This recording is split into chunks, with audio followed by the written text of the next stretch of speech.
Hello friends, മഴതോരു മുംബൈയിലേക്ക് എല്ലാവർക്കും സ്വാഗതം. അങ്ങനെ നമ്മുടെ മനു കൃഷ്ണജിയെ വിളിക്കുന്നുണ്ട് ഫോണിൽ. എന്നിട്ട് ഒരുപാട് കാര്യങ്ങൾ പറഞ്ഞ് സമാധാനിപ്പിക്കുക കേട്ടോ. മോളൊന്നും കൊണ്ട് വിഷമിക്കണ്ട, സ്കൂളിൽ പോകാൻ മടിയൊന്നും കാണിക്കരുത്. പിന്നെ 2 ദിവസം ഇരിക്കും ഇങ്ങനെയുള്ള പ്രശ്നങ്ങളൊക്കെ. അത് കഴിയുമ്പോൾ ഇതെല്ലാം താനേ അടങ്ങിക്കോളും. പിന്നെ തെറ്റ് ചെയ്തവരെന്തായാലും ശിക്ഷിക്കപ്പെട്ടല്ലേ പറ്റുള്ളൂ. അതിൻ്റെ ഫലം ഇപ്പോൾ അവ അനുഭവിക്കുന്നുണ്ട്. രോഹിത്തിനോട് എത്ര തവണ പറഞ്ഞതാ വേണ്ടാത്ത കൂട്ടുകെട്ടുകളിൽ പോയി പെടരുതെന്ന്. എന്നിട്ട് അവൻ കേട്ടോ? അനുഭവിക്കട്ടെ, അല്ലാതെ എന്തു ചെയ്യാൻ. തെറ്റ് ചെയ്യാത്ത നിങ്ങളെന്തിനാ അതിൻ്റെ പേരിൽ ശിക്ഷ അനുഭവിക്കുന്ന മോളെ? അതുകൊണ്ട് പേടിക്കേണ്ട, വിഷമിക്കാൻ വേണ്ട. അച്ഛന് ഇനിയിപ്പോൾ 2 ദിവസത്തിനകം വരും കേട്ടോ. ഞാൻ ആശുപത്രിയിൽ പോയിരുന്നു കേട്ടോ.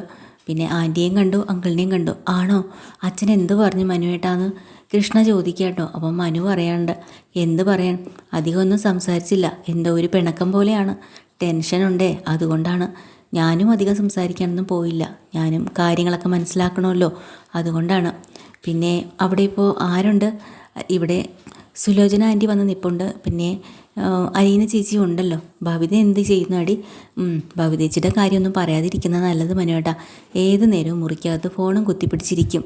പിന്നെ പുറത്ത് ലോകമായിട്ട് ഒരു ബന്ധമില്ലാത്ത രീതിയിൽ അത് അങ്ങനെ ഒരു അവതാരമായിപ്പോയി. പോട്ടെ, വിട്ടുകള. നിന്നെ നോക്കാനും നിൻ്റെ കാര്യങ്ങൾ ശ്രദ്ധിക്കാനും അലീനയുണ്ടല്ലോ. അതുകൊണ്ട് നീ ഒന്നുകൊണ്ട് വിഷമിക്കണ്ട എന്നും പറയണ്ടു. ഇതൊക്കെ കഴിഞ്ഞിട്ട് ഗോവർദ്ധനൻ ആശുപത്രിയിലേക്ക് ചെല്ലുന്ന സമയത്ത് നമ്മുടെ ബാലചന്ദ്രൻ പറയാണ്, എനിക്ക് മടുത്തു, ഇനി ഇവിടെ കിടന്നിട്ട് യാതൊരു കാര്യമില്ല. പിന്നെ ഞാൻ രാവിലെ തന്നെ കടപ്പാട്ട് പോരുന്നു കേട്ടോ ബാലേട്ടാ. ഇന്ന് പോയതേ ഉള്ളൂ, നീ ഇന്നലെയൊന്നും പോയില്ലേ? പോയി. അവിടെ പോയി എല്ലാവരും കാര്യങ്ങളൊക്കെ അന്വേഷിച്ചു. പിന്നെ സുലോചനെ ഞാൻ ഇന്നലെ അവിടെ കൊണ്ട് നിർത്തിയിട്ടാണല്ലോ വന്നത്. അവൾ അവിടെ നിൽപ്പുണ്ട്. അത് പോരാഞ്ഞിട്ട് പിന്നെ ബാലേട്ടൻ്റെ ഫോണ് അലീന തന്നിട്ടുണ്ട് കേട്ടോ. ദാ ഇന്നാ. അങ്ങനെ ഫോൺ കൈ കൊടുക്കുമ്പോൾ ബാലചന്ദ്രൻ ചോദിക്കുന്നുണ്ട്, അതിന് അലീന സമ്മതത്തോടു കൂടിയാണോ തന്നത്? കുഴപ്പമില്ല, ചോദിച്ചപ്പോൾ തന്നെ ഉടനെ തന്നു. പാവം, അവൾ ഒരുപാട് ബുദ്ധിമുട്ടി. എന്തായാലും എനിക്കിനി ഇവിടെ കിടന്നിട്ട് കാര്യമില്ല ഗോവർദ്ധന. ഡോക്ടറോട് പറയണം ഡിസ്ചാർജ് തരാനായിട്ട്. കാരണം ഇത്രയും വലിയ പ്രശ്നങ്ങൾ തലയ്ക്ക് നിൽക്കുമ്പോൾ അതിനൊരു പരിഹാരം കാണാനും വീട്ടിൽ പെൺകുട്ടികൾ മാത്രമല്ലേ ഉള്ളൂ. അവർക്കൊരു കൂട്ടായിട്ട് ഞാൻ അവിടെ നിൽക്കാതെ ഇവിടെ കിടന്നിട്ട് എന്ത് കാര്യം? ഇവിടെ കിടന്നാലും ഗുളികയും മരുന്നും തരുന്നു, കഴിക്കുന്നു, കിടക്കുന്നു. ഇത് വീട്ടിലായാലും ആവാമല്ലോ. എന്തായാലും നീ അവിടെ ചെന്ന് ഡോക്ടറെ കണ്ടിട്ട് കാര്യം പറ. അങ്ങനെ ഗോവർദ്ധനം പുറത്ത് പോയി ചെന്ന് ഡോക്ടറെ കൂട്ടി വരിക. ഡോക്ടർ പറയുന്നുണ്ട്, എന്താ ബാലചന്ദ്ര, പോകണമെന്ന് അത്യാവശ്യമാണോ? പോകണം, അല്ലാതെ പറ്റില്ല. ഇനിയിപ്പോൾ ഡോക്ടർ എനിക്ക് ഡിസ്ചാർജ് തന്നില്ലെങ്കിലും ഞാൻ ചിലപ്പോൾ ഇവിടുന്ന് പറയാണ്ട് ഇറങ്ങി പോവും. അങ്ങനെയാണ് ഇപ്പം എൻ്റെ അവസ്ഥ. പോരാഞ്ഞിട്ട് എൻ്റെ ഒരു മോൻ ഇപ്പോൾ ജയിലിലാണ്. വീട്ടിൽ പെൺകുട്ടികൾ മാത്രമേ ഉള്ളൂ, അവർക്കൊരു കൂട്ട് വേണം. അറിയാം, ഇപ്പോഴത്തെ അവസ്ഥയും കാര്യങ്ങളൊക്കെ ഡോക്ടറിന് അറിയാമെന്നുള്ളതല്ലേ? അറിയാം ബാലചന്ദ്ര, അതുകൊണ്ടാണ് ഞാൻ പറഞ്ഞത്. പക്ഷേ ഞാൻ നിങ്ങൾക്ക് ഡിസ്ചാർജ് തരാം. പക്ഷേ ഒരു കാര്യമുണ്ട്, നിങ്ങളുടെ സ്വന്തം ഇഷ്ടപ്രകാരമാണ് പോയതെന്ന് എഴുതി തരണം. അതൊക്കെ ഞാൻ എവിടെ വേണേലും എഴുതി തരാം, എനിക്ക് ഡിസ്ചാർജ് തന്നാൽ മതി. ശരി, എന്നാൽ പിന്നെ ആയിക്കോട്ടെ എന്ന് ഡോക്ടർ. ഉടനെ ഗോവർദ്ധനോട് ബാലചന്ദ്രൻ പറയാം, നീ താഴെ പോയി ബില്ലൊക്കെ അടിച്ചിട്ട് വാ. പിന്നെ ഇവിടെ നമുക്ക് പെട്ടെന്ന് തന്നെ പാക്ക് ചെയ്ത് വീട്ടിലേക്ക് പോകണം. അവർ നേരെ വീട്ടിലേക്ക് പാക്ക് ചെയ്ത് ഡിസ്ചാർജ് കിട്ടിയ ഉടനെ പോവാണ്. തൊട്ടപ്പുറത്ത് കിടക്കുന്ന വൈജയന്തി ഓരോന്ന് ആലോചിച്ച് കിടക്കുമ്പോൾ സിസ്റ്റർ വരുന്നുണ്ട്. അപ്പോൾ ചോദിക്കുന്നുണ്ട്, നിങ്ങൾ അറിഞ്ഞോ കാര്യങ്ങളൊക്കെ? എന്താ? അതല്ല, നിങ്ങളുടെ ഭർത്താവ് അപ്പുറത്തെ റൂമിലുണ്ടായിരുന്നല്ലോ, ഡിസ്ചാർജായി പോയോ? ഇത്ര പെട്ടെന്നോ? എഴുതി വാങ്ങിച്ച് പോയതാ. അത് ശരി. പിന്നെ ഇവിടെ കിടന്നിട്ട് കാര്യമില്ലെന്ന് തോന്നിയിട്ടുണ്ടാവും. വരുന്നവരുടെയും പോകുന്നവരുടെയൊക്കെ ചോദ്യങ്ങൾക്ക് ഉത്തരം പറയണ്ടേ, അതുകൊണ്ടാവും ഡിസ്ചാർജ് വാങ്ങി പോയത്. പിന്നെ ഞാനും അതുപോലൊരു സ്ത്രീയാണ്. എന്നോടും ഓരോരുത്തരും ഇങ്ങനെയൊക്കെ ചോദിക്കുന്നുണ്ടല്ലോ. ഞാനും ഇവിടെ സഹിച്ച് കിടക്കുന്നില്ലേ? എന്ത് ചെയ്യാം, മക്കളൊക്കെ നേരെ ചൊവ്വ ആയില്ലെങ്കിൽ ഇങ്ങനെയൊക്കെ തന്നെ കാര്യം എന്നാ സിസ്റ്റർ പറയാം കേട്ടോ.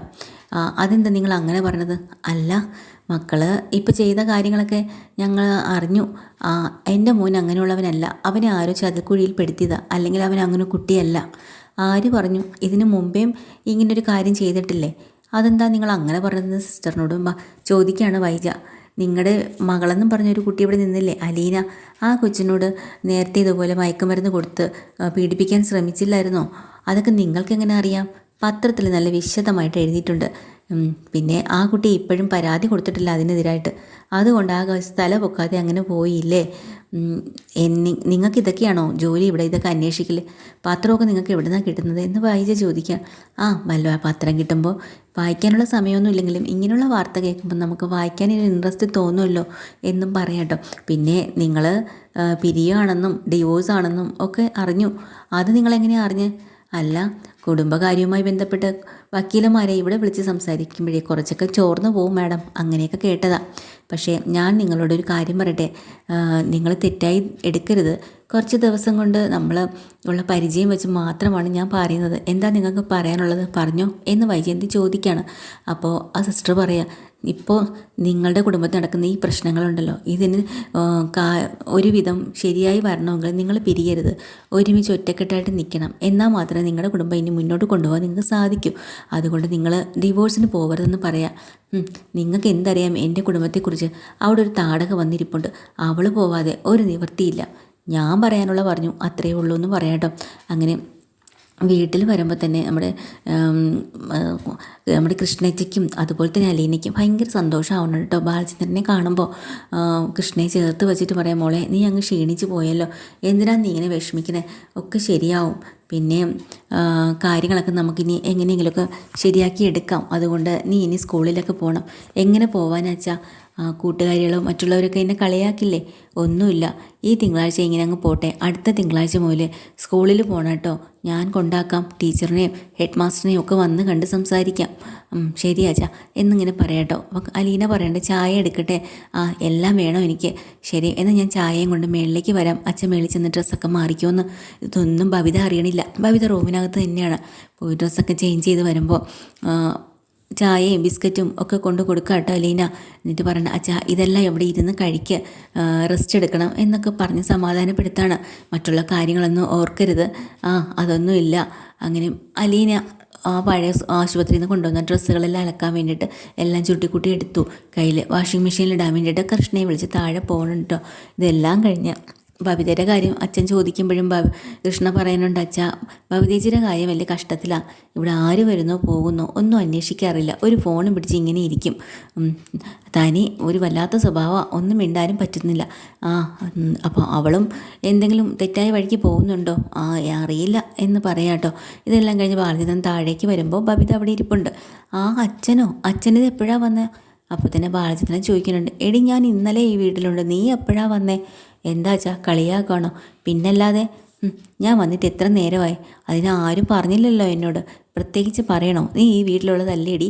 അല്ല അച്ഛാ, ഞാൻ മുറിയിൽ കിടന്നപ്പോഴേ ഒന്ന് ഉറങ്ങിപ്പോയി, ഒന്നും അറിഞ്ഞില്ല. കുറച്ച് നിനക്ക് കൂടാനുണ്ട്. പിന്നെ അവന് ഒരു സ്വന്തം കൂടപ്പുറപ്പുള്ളത് ഇപ്പോൾ ജയിലിലേക്ക് പോയി കിടപ്പുണ്ട്, കണ്ടല്ലോ. അതേ അവസ്ഥ മറ്റുള്ളവർക്കും വരാതിരിക്കാനൊക്കെ സൂക്ഷിച്ചും കണ്ടും വേണം മുന്നോട്ട് ജീവിക്കാനായിട്ട് എന്നൊക്കെ പറഞ്ഞിട്ട് സങ്കടപ്പെടുന്നുണ്ട് ബാലചന്ദ്രൻ. ഇത് കണ്ടും കൊണ്ട് അലീനയ്ക്ക് വിഷമാവുന്നുണ്ട്. വീണ്ടും മനസ്സ് തകർന്നു പോയാൽ അറ്റാക്ക് വന്നാലൊന്ന് പേടിച്ച് അവിടുന്ന് വിളിച്ചും കൊണ്ട് മാറിക്കൊണ്ട് പോകും. അച്ഛൻ എന്തിനാണ് ഇതൊക്കെ സംസാരിക്കുന്നത്, അതങ്ങ് വിട്ടേന്ന് പറഞ്ഞ് മാറിയിരിക്കുക. പെട്ടെന്ന് ബാലചന്ദ്രൻ പറയാം, എനിക്ക് നല്ല തലവേദന ഉണ്ടെന്ന്. അലീന ഓടിപ്പോയി ബാമ്പെടുത്ത് നെറ്റിയിലൊക്കെ പുരട്ടി കൊടുക്കുകയാണ്. എന്നിട്ട് പറയാം, മോളെ ശരിക്കും പറഞ്ഞാൽ ഈ കുടുംബം ഇങ്ങനെ അനാഥമായി പോകുന്ന ഒരിക്കലും വിചാരിച്ചില്ല. ഇപ്പോൾ ഇതൊരു കുടുംബമാണെന്നും നല്ല രീതിയിൽ കൊണ്ടുപോകണമെന്നൊക്കെ ഞാൻ ഒത്തിരി ആഗ്രഹിച്ചു. ഇതൊരു കുടുംബം അല്ലെന്ന് നീ വന്നതിന് ശേഷമാണ് മനസ്സിലായത്. ഒരു കണക്ക് നോക്കിയാൽ വൈജ പറഞ്ഞത് ശരിയാ, നീ വന്നതിന് ശേഷം തന്നെയാണ് ഈ കുടുംബം ഇങ്ങനെ അലങ്കോലമായത്. അച്ഛൻ എന്തൊക്കെയായി പറയണം? അതെ, നീ വന്നതിന് ശേഷമാണ് ഇത് കുടുംബമായിരുന്നില്ല എന്ന് ഞാൻ മനസ്സിലാക്കിയത്. പരസ്പര സ്നേഹവും വിശ്വാസവും ധാരണകളും ഒത്തൊരുമയും ഒക്കെ അങ്ങോട്ടും ഇങ്ങോട്ടുള്ള വിട്ടുകൊടുക്കലും ഒക്കെയാണല്ലോ ഒരു കുടുംബത്തിന് പ്രധാനപ്പെട്ട ഒരു അടിത്തറ. അത് ശരിക്കും ഇവിടെ ഇല്ലായിരുന്നു എന്നുള്ളത് നീ വന്നപ്പോൾ ശേഷമാണ് ഞാൻ മനസ്സിലാക്കി തുടങ്ങിയത്. അത്രയേ ഉള്ളൂ, അല്ലാതെ നിന്നെ ഞാൻ കുറ്റപ്പെടുത്തിയതല്ല കേട്ടോ എന്ന് അലീനയോട് പറയാണ്. അപ്പം അലീന പറയണ്ട, അച്ഛാ ഇപ്പം ഇവിടുത്തെ കാര്യങ്ങളൊന്നും ആലോചിച്ച് വിഷമിക്കണ്ട, ഇതെല്ലാം ശരിയായി വരും, ഒക്കെ നമുക്ക് നേരാക്കി എടുക്കണം. എങ്ങനെ നേരാക്കി എടുക്കാനാ മോളെ? ഒരിക്കലും ആവില്ല. ആവും, ആര് പറഞ്ഞു ആവില്ലെന്ന്? പക്ഷേ ഒരു കാര്യമുണ്ട്, നമ്മൾ ഈ കൊണ്ടുനടക്കുന്ന ശരീരം ഉണ്ടല്ലോ, ശരീരത്തിൻ്റെ ശ്വാസം ഒന്ന് നിലച്ചാൽ പിറ്റേ ദിവസം മുതൽ അത് പുഴുവരിച്ച് മണ്ണോട് ചേർന്ന് പോകാനുള്ളതാണ് എന്നൊരു ചിന്ത എല്ലാവർക്കും വേണം, എന്നാലേ ശരിയാവും. അപ്പോൾ ബാലചന്ദ്രന് മനസ്സിലാവുന്നുണ്ട് തന്നെയും കൂടെ ഉദ്ദേശിച്ചാണ് അത് പറഞ്ഞതെന്ന്. അലീന, നീ എന്നെയും കൂടെ ചേർത്താണോ പറഞ്ഞത്? അതെ, എന്നെയും കൂടി ചേർത്ത് തന്നെയാണ് ഞാൻ പറഞ്ഞത് എന്ന് അലീന സ്വയം അങ്ങ് പറയാം. വിട്ടുവീഴ്ചകൾ ഉണ്ടെങ്കിൽ മാത്രമേ കാര്യങ്ങൾ ശരിയാക്കാൻ പറ്റുള്ളൂ അച്ഛാ, അതുകൊണ്ടാണ് പറഞ്ഞത്. എല്ലാവരും ക്ഷമിക്കുകയും താഴ്ന്നു കൊടുക്കുകയും വേണം, എന്നാൽ ഇത് പെട്ടെന്ന് തന്നെ നമുക്ക് പരിഹരിച്ചെടുക്കാമെന്ന് പറഞ്ഞിട്ട് അലീന പോവുക. അതും ഒരു കണക്ക് ശരിയാണെന്ന് ബാലചന്ദ്രനും തോന്നുന്നുണ്ട് കേട്ടോ. അങ്ങനെ ബാലചന്ദ്രന് കുറച്ച് നേരം ഇങ്ങനെ അലീന പറഞ്ഞ കാര്യങ്ങളെക്കുറിച്ചൊക്കെ ആലോചിച്ചും കണ്ടും നിൽക്കുകയാണ്. അപ്പോൾ അതുപോലെ തന്നെ നമ്മുടെ ബബിത ബബിതയും പെട്ടെന്ന് ഈ ഒരു ഫോണും പിടിച്ച് വീണ്ടും അകത്തേക്ക് പോകുന്നുണ്ട്. ബബിതയ്ക്കാണെങ്കിൽ എങ്ങനെയെങ്കിലും അമ്മ തിരിച്ച് വന്നാൽ മതി, അമ്മ വന്നു കഴിഞ്ഞാൽ ബബിതയ്ക്ക് കൂടെ പോകാൻ പറ്റുള്ളൂ. അതുകൊണ്ട് ബബിത അങ്ങനെ ആലോചിച്ചും കണ്ടും ഇനി എന്ത് ചെയ്യണം എന്ന് വിചാരിച്ച് ഇരിക്കണം കേട്ടോ. അതൊക്കെ കഴിഞ്ഞിട്ട് പീഡനത്തിനിരയായി നമ്മുടെ ശരണ്യ ശരണ്യെ ഹോസ്പിറ്റലിൽ നിന്ന് വീട്ടിലേക്ക് വന്നിട്ടുണ്ട്. ആകെ മാനസികാവസ്ഥയെല്ലാം തകർന്ന് വല്ലാത്തൊരവസ്ഥയിലാണ് ആ കുട്ടി വീട്ടിലേക്ക് വരുന്നത്. അച്ഛനും അമ്മയും കരഞ്ഞ് നേരെ മുറിക്കകത്ത് കൊണ്ടുപോകുന്ന നാട്ടുകാരും വീട്ടുകാരും ഒക്കെ ഇറങ്ങി നിന്ന് നോക്കുകയാണ്. ഇതാണല്ലേ ആ കൊച്ച്, എങ്ങനെ നടന്ന കുട്ടിയായിരുന്നു, ഓടിച്ചാടി നടന്നതാ, അതിൻ്റെ അവസ്ഥ കണ്ടില്ലേ എന്നും പറഞ്ഞ് നാട്ടുകാരങ്ങോട്ട് സംസാരിക്കാൻ തുടങ്ങി. പെട്ടെന്ന് തന്നെ ശരണ്യയും കുട്ടി അകത്ത് പോവാണ്. അവിടുത്തെ വനിതാ കമ്മീഷനിലെ മെയിൻ ആൾ വരുന്നുണ്ട് കേട്ടോ. അപ്പോൾ അവർ വന്നിട്ട് സംസാരിക്കുന്നുണ്ട് നമ്മുടെ ശരണ്യയാണെങ്കിൽ ഒരു അബോധാവസ്ഥയിലാണ് ഇങ്ങനെ എല്ലാവരെയും നോക്കുകയും ഒക്കെ ചെയ്യുന്നത്. മാനസികമായി തകർന്നു പോയില്ലേ. അവർ പറയുന്നുണ്ട്, മോളൊന്നും കൊണ്ടും പേടിക്കണ്ട, നമ്മളെല്ലാവരും നിന്നൊപ്പം ഉണ്ട്. പിന്നെ വക്കീലന്മാരും കോടതിയും പോലീസും മന്ത്രിമാരും ഒക്കെ നിൻ്റെ കൂടെ തന്നെയുണ്ട്. നിനക്കിനി പഠിക്കണമെങ്കിലും ഇനി ജോലിയോ എന്താണെന്ന് വെച്ചാൽ എല്ലാ കാര്യത്തിനും നമ്മൾ സപ്പോർട്ട് ഉണ്ടാവും, ഒന്നുകൊണ്ടും പേടിക്കണ്ടെന്ന്. അപ്പോഴാണ് അമ്മ പറയുന്നത്, അല്ല മാഡം, ഇവള് പറയണത് ചത്ത് കളഞ്ഞാൽ മതി എന്നാണ് അവളുടെ സങ്കടം. ഒരിക്കലും അങ്ങനെ ചിന്തിക്കരുത് മോളെ. നിന്നെ ദ്രോഹിച്ചവരെ ജയിലിൽ കയറ്റണ്ടേ, ജയിലിൽ ശിക്ഷ വാങ്ങി കൊടുക്കണ്ടേ, അവർക്കാണ് ശിക്ഷ കിട്ടേണ്ടത്, നിനക്കല്ല. നീ അന്തസ്സോടെ തല ഉയർത്തി ജീവിക്കണം, അതിനുവേണ്ടി നീ മരിക്കണം എന്നുള്ള ചിന്തയെല്ലാം കളഞ്ഞേക്കണം കേട്ടോ. പിന്നെ നിങ്ങളെല്ലാവരും ഇവിടുത്തെ നാട്ടുകാരല്ലേ, എല്ലാവരും ഈ കുട്ടിയുടെ ഒപ്പം തന്നെ ഉണ്ടാവണം, എല്ലാത്തിനും ഞങ്ങളും ഉണ്ടാവും. എന്നിട്ട് ശരണ്യയുടെ അച്ഛനോട് പറഞ്ഞോണ്ട്, ഫോൺ നമ്പർ ഞാൻ തന്നിട്ടുണ്ടല്ലോ, എന്താവശ്യം ഉണ്ടെങ്കിലും എന്നെ വിളിച്ചേക്കണമെന്നും പറഞ്ഞിട്ട് അവരിറങ്ങിയിട്ട് നാട്ടുകാരോടൊക്കെ പറയാണ്, ഈ വീട്ടിൽ ആര് വരുന്നു പോകുന്നു ഇതൊക്കെ നിങ്ങൾ ശ്രദ്ധിക്കണം കേട്ടോ. അതുപോരാഞ്ഞിട്ട് ഇപ്പോൾ ശിക്ഷിക്കപ്പെട്ട ആ 4 പ്രതികളുണ്ടല്ലോ, അവരൊക്കെ വലിയ വലിയ പണച്ചാക്കുകളാണ്, പണം തന്ന് കേസ് ഒതുക്കാൻ നോക്കും, നിങ്ങളാരും അതിൽ എഴുന്നേക്കരുത് എന്നും പറഞ്ഞ് ശരണ്യയുടെ അമ്മയോടും അച്ഛനോടും പറഞ്ഞിട്ടുണ്ട്. കാശ് കൊണ്ടുവന്ന് ഒത്തുതീർപ്പാക്കാൻ നോക്കിയാൽ ആരും പണം കണ്ട് വീടരുത്, സ്വന്തം മകളുടെ ഭാവിയും ജീവിതവുമാണ് ഏറ്റവും വലുത്. അവളെ നശിപ്പിച്ചവർക്ക് നല്ലൊരു ശിക്ഷ വാങ്ങി കൊടുക്കണം, അതിന് വേണ്ടിയിട്ടാണ് നമ്മൾ മുന്നോട്ട് പോവേണ്ടതെന്നൊരു താക്കീത് കൊടുത്തിട്ട് അവരവിടുന്ന് പോവാട്ടോ. ശരണ്യയുടെ അച്ഛനാണെങ്കിൽ പാവം, അമ്മയും കൂടെ അടുത്ത് വന്നിരുന്ന് മോക്ക് എന്തെങ്കിലും ഫുഡ് വാങ്ങിത്തരണോ, പുറത്തുനിന്ന് വാങ്ങിത്തരട്ടെ, എന്തെങ്കിലും കഴിക്കൂ എന്നൊക്കെ പറയണമെങ്കിലും ആകെ തകർന്ന് എനിക്കൊന്നും വേണ്ടാന്ന് പറഞ്ഞ് തിരിഞ്ഞു കിടക്കാൻ കേട്ടോ, കരഞ്ഞും കൊണ്ട്. ഇത് സഹോദരനും കണ്ടും കൊണ്ട് ആകെ ഒരു വല്ലാത്തൊരു പക അവൻ്റെ മനസ്സിലും ഇങ്ങനെ ഉടലെടുത്തുകൊണ്ടിരിക്കണം. അപ്പോൾ ഇതൊക്കെ കഴിഞ്ഞ് ഏകദേശം നമ്മുടെ വൈജയന്തി വീട്ടിലേക്ക് വരാമെന്നുള്ള സാഹചര്യമൊക്കെ ആയി തുടങ്ങിയിട്ടുണ്ട്. അപ്പോൾ കൃഷ്ണ വിളിച്ച് കാര്യങ്ങളൊക്കെ അന്വേഷിക്കുന്നുണ്ട്. അമ്മേ എങ്ങനെയുണ്ട് അസുഖമൊക്കെ എന്ന് ചോദിക്കുന്ന കൂട്ടത്തിൽ അമ്മ, അവിടെ ഒരുത്തി ഉണ്ടല്ലോ, അവൾ അവിടുന്ന് പോകാൻ ഞാൻ വരില്ല. എന്തിനാ അമ്മേ അങ്ങനെ പറയണത്, അച്ഛനും അമ്മയും ഒരുമിച്ചിരിക്കണമെന്നാണ് ഞങ്ങളുടെ ആഗ്രഹം. അങ്ങനെയാണെങ്കിൽ അലീനെ അവിടുന്ന് പറഞ്ഞു വിടടിയെന്ന് പറയാട്ടോ. അതൊരിക്കലും നടക്കില്ല. അപ്പോൾ ഇത്രയൊക്കെ ആയിട്ടും അമ്മ പാഠം പഠിച്ചില്ലല്ലേ, എന്ത് പാഠം പഠിച്ചില്ല, നിൻ്റെ അച്ഛനോട് പോയി പറ പാഠം പഠിച്ചോ അല്ലേന്ന്, എൻ്റെ അച്ഛനെ പഠിപ്പിച്ചിട്ട് നീ എന്നോട് വന്നാൽ മതി എന്ന് പറഞ്ഞ് കൃഷ്ണനോട് കുറേ വഴക്ക് പറയുന്നുണ്ട് കേട്ടോ. അമ്മയുടെ സുഖവിവരം അറിയാൻ വേണ്ടിയിട്ട് ഇപ്പോഴെങ്കിലും നീയൊക്കെ ഒന്ന് വിളിച്ചല്ലോ എന്നും പറഞ്ഞ് ദേഷ്യം പിടിച്ച് വായിച്ച ഫോണങ്ങ് വെക്കാൻ കേട്ടോ. നമ്മുടെ കൃഷ്ണയ്ക്കാണെങ്കിലും വല്ലാത്തൊരു സങ്കടമായി പോവാണ്. അമ്മയും അച്ഛനും ഇനി പിരിയോ, ഇനി അമ്മ ആശുപത്രിയിൽ നിന്ന് വീട്ടിലേക്ക് വരില്ലേ, ഇങ്ങനെയൊക്കെയുള്ള ആശങ്ക കേട്ടോ. ഇത് മനുവിനോടും പറയുന്നുണ്ട്. അങ്ങനെ മനു ഇതിനെക്കുറിച്ച് സംസാരിക്കാനായിട്ട് വൈജയോട് വീണ്ടും ചെല്ലാണ് കേട്ടോ. എപ്പിസോഡിൽ ഇതൊക്കെയാണ് ഡീറ്റെയിൽഡ് എപ്പിസോഡ്. വീണ്ടും വരാൻ ചാനൽ ഇഷ്ടമായി ലൈക്ക് ചെയ്യുക, സബ്സ്ക്രൈബ് ചെയ്യുക. Thank you.